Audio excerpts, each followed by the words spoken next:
Ano bang pwedeng makrap? Cactus table.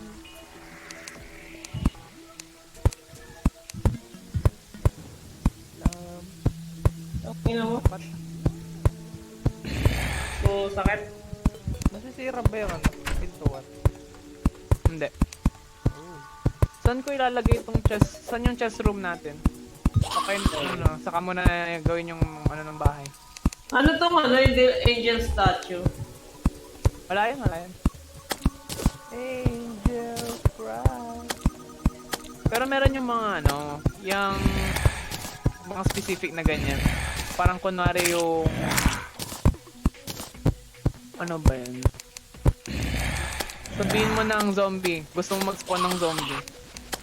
Kuha ka niyang statue, tapos lagyan mo ng kuryente yung statue.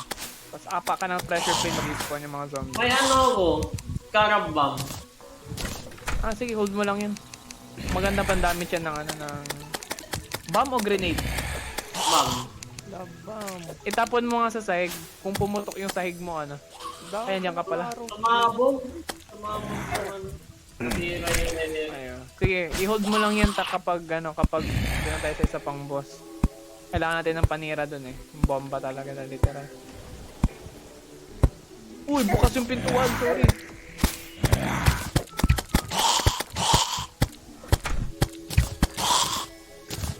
Mayroon na ba kayong... Panis! Mr. Cactus!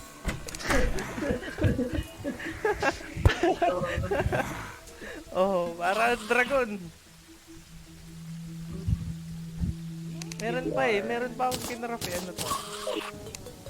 Ito. Ang laki eh.